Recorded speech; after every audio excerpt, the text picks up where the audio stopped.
Right, fuck guys that just skipped to end to see finished product. I'll put this in at start for you. A little bit on boom. Has anybody got one of these vans? It's quite heavy on AdBlue. It's doing about a tanker AdBlue, so 20 litres every 2 tanks of fuel, so 10 litres per tank of fuel. I think that's a little bit excessive. Or it's on high side. Or I don't know if it's. I've never really had a vehicle that said AdBlue on it before. I think this is. Well, I have As car, we had a 2-litre TDI Audi, and they used to get about 5,000 mile, maybe 6,000 mile, and 10 litres. It hardly used to touch it, so you never noticed it. You just put a drum of AdBlue in, and that was it. But has anybody noticed price of the stuff that's gone up recently? It set off about 60p a litre. When I first got this van about 12 months, well now, we're in about 2 years now maybe. When I first got this van, it was about 60p a litre. Now it's £2 a litre for AdBlue. And when this is using 10 litre per tank of fuel, and a tank of fuel isn't lasting very long in this van. I'm probably putting 2-3 tanks of fuel in it a week. So it's quite heavy on fuel as well. It's not near as good as my little red van, that Sprinter. That was good on. Well, I said good on fuel. That we're doing about 20 miles to gallon. English gallon's different to US gallon. So I don't know how to work it out in kilometres. I don't know. We don't work in them figures. But I know an English gallon, you get slightly more miles. This is doing about 12 miles to gallon. I don't know how to get it to my computer either. Let me have a quick look. Ooh, it's currently doing 11.3 miles to gallon. Is there something wrong with this van? Should it be doing more than that? It just seems really. I don't know if that's excessive. I haven't really got nothing to compare it with, because this is like kind of first big thing that I've had, or like over a 3.5 tonne anyway. That's kind of biggest thing that I've had, but it's shockingly bad. It's bad on fuel. It's bad on AdBlue. I know my compressor's bad on fuel. I don't know tonnage of machines, but there are 360s. And we're doing undercarriage on them. I think there's 2 on them to do. But I'm quite excited to get in this yard. Well, this place, or get an opportunity to do some work in this yard, because when I first started, going back a long time, I once went up to this industrial estate that we're going to. Oh, I'll just get through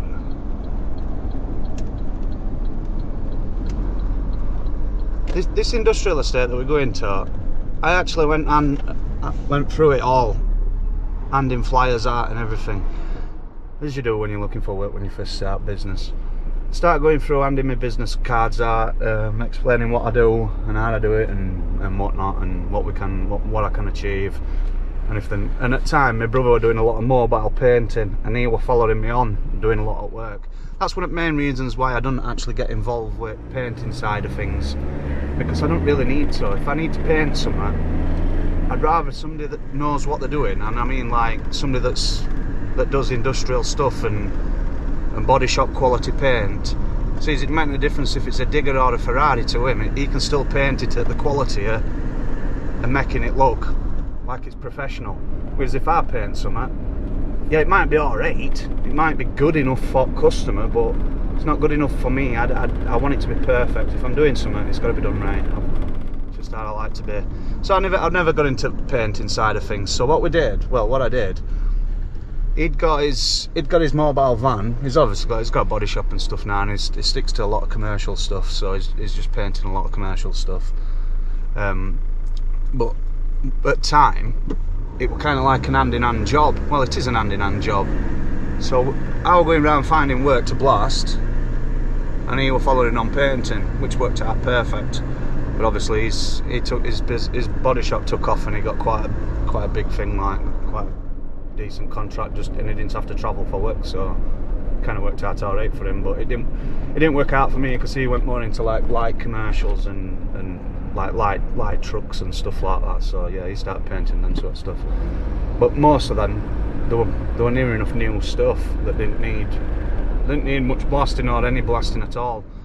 So like I say, he's gone into like vans and that's like heavy damage and stuff. So that kind of put that on back burner, but we can still do it if I need it doing. But the thing is, when I went up to this industrial estate, I've handed my flyers out, and there must be, well, there's a few places up at this place that we're going, well, this industrial estate, and I kind of dropped on, I dropped on an haulage company, and they had quite a few, and I mean they had quite a few wagon backs that were all in need of refurbing. I think there were 50 on them in total, just flatbed trailers, just 40 footers, and they just wanted them smartening up so they looked, come on, so they looked half decent, just so they looked like they were fresh on road, just as they were rolling down road. That's all they wanted. They weren't bothered about a full refurb, they just wanted them to make them look better, or make them look like they were part of the thing. So yeah, I went up handing all these leaflets out, trying to get in this industrial estate, getting my name out, showing people what we're doing. That dropped on that decent contract, that were alright, that went through. Done a few bits for them since. Yeah, we did them 50 wagon backs or whatever, and then that kind of dried up. But then I think it was next door but one at units up there, tried getting in there, and they were never interested in having any blasting done. But I know they'd got a lot of wagons, they'd got a lot of really nice stuff. But it turns out I don't actually do their stuff directly, but I do it through another body shop now. What they send all their stuff to other body shop. They didn't go through my brother, but it goes through another body shop, and I actually do a lot of work for them anyway, indirectly. So I kind of I got there in end. I got to them at end. But this one down here, this is what we're going in today. I've been wanting to get in here for the last 10-15 years. I've been wanting to do their stuff. They've got a lot of machines, like a lot of heavy equipment, wagons, trailers, diggers, bulldozers. They've got all sorts. Like I said, when I first went in, obviously they must have just thought, yeah, it's alright, we're happy with the system we've got, we're not bothered about getting anybody else involved. Well, time's come, that other guy's let them down. Look at have it on my side. That other guy's let him down, and them earth moving equipment that I work for, that company, one of their guys has gone working for this company, this one that we're going to now. And he's kind of put my name forward and says, oh, we used to use this guy who's down at that place. So yeah, we'll give him a go then, let's see what crack is. So that's where we are today. We're going to try and get his feet under the table and make a nice job. Well, I always make a nice job, but if I can get my feet under the table on this job, or in this company, hopefully, touch a bit of wood or whatever, might be able to get a bit more work from these. I don't like treading on people's toes, but if people are letting people down, or companies are letting companies down, it's time to start searching, innit? But I reckon the same guy's been going up there for over 10 years, probably 15 years or whatever. Maybe 20, he might have been there years, I don't know. But I know that they do have a blaster guy going in. So we'll find out today if I can get my feet under the table. I'll have a word with guys and stuff and see what crack is.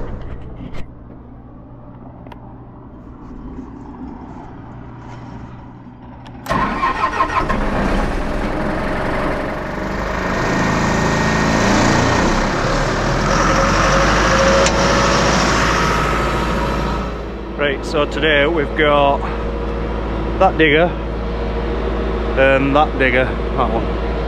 What we're doing, they're both basically identical machines with identical sort of damage, well, it's a damage, wear.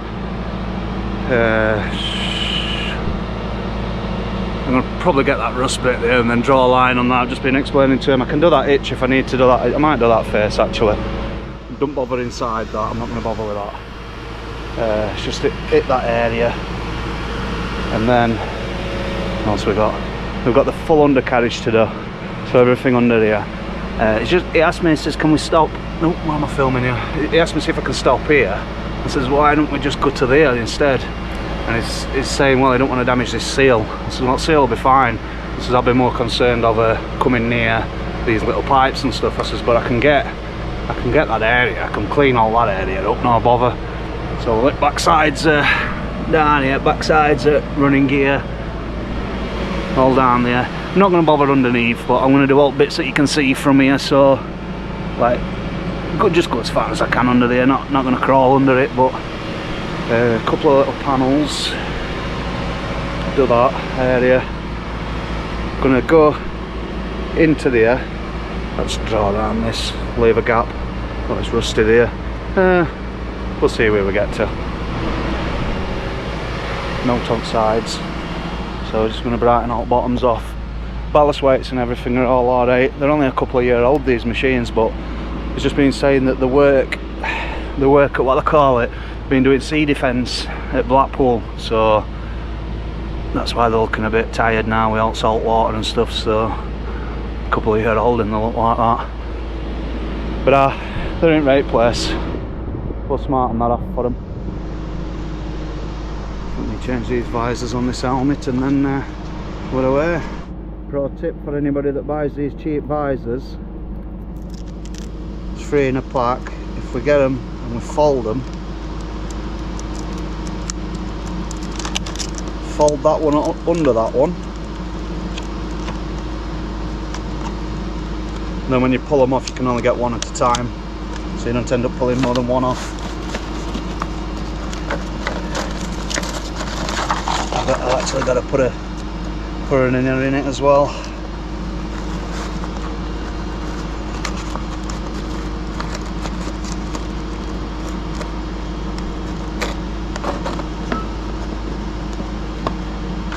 Three visors will be enough for today.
for guys that just skip to end to see finished product, I'll put this in at start for you.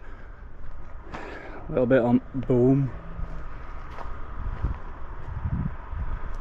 And then for everybody that stuck about and watched it all the way through, I appreciate that. This is what we've done. It's changing rollers, like I said. I don't know if them caps, can you see what caps are?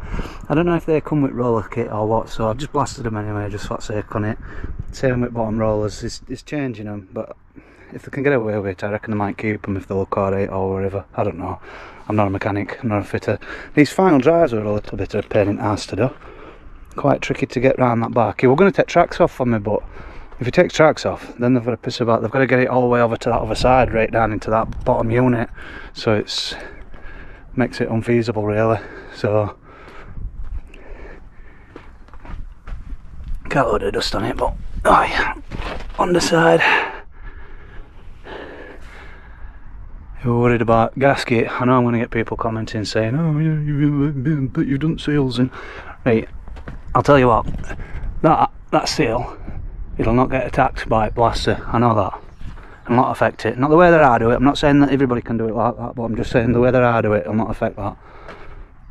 Not affect any seals, any wires. Oh shit. I've got a miss. Packed up now and all. Tell you what, you can have that for free. I'm not getting stuff back out now. That's not bad for one machine, for two machines anyway, so that's one machine.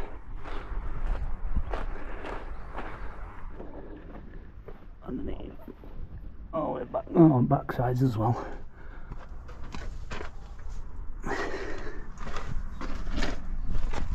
Under there.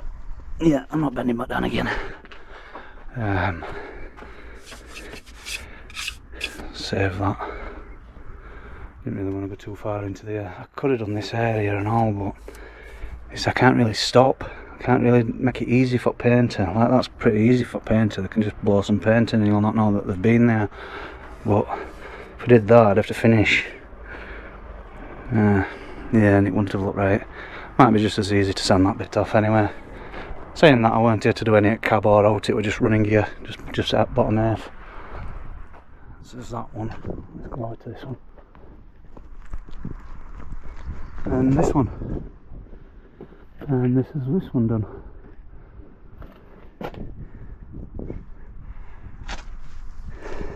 Basically exactly the same, apart from, oh, there'll not be a miss on this one. I don't think anyway, I hope not. Nope, not missed that one. Near enough identical. Not bothered doing that panel. Work wise, it will basically identical. There's a piece down there where I just can't get to. Where is it? Backside of that post. Just can't get to it. Even from underneath, you can't get to it. You can't get angle that you need. Ideally, you want it tracks off, but like I said, that little bit they'll be able to sand it or whatever. Oh yeah, on the sides. I got that one. Got both sides, but I missed one on other machine. It'll be right. Oh yeah, like I said, changing sprockets as well. That's why I didn't bother spending any time on sprockets. I know for a full fact that they were changing rollers and sprockets, but I didn't know if they meant them rollers or these rollers or them. That's why I just did. I know that one's getting changed because it's not right big. There's not. Is it not? There's something weird. I don't know. I'm not a mechanic. I don't know. But told me not to do them this morning. So if you like this video, and thanks for sticking about to end anyway, stick a thumbs up on it for us and we'll catch you up next time.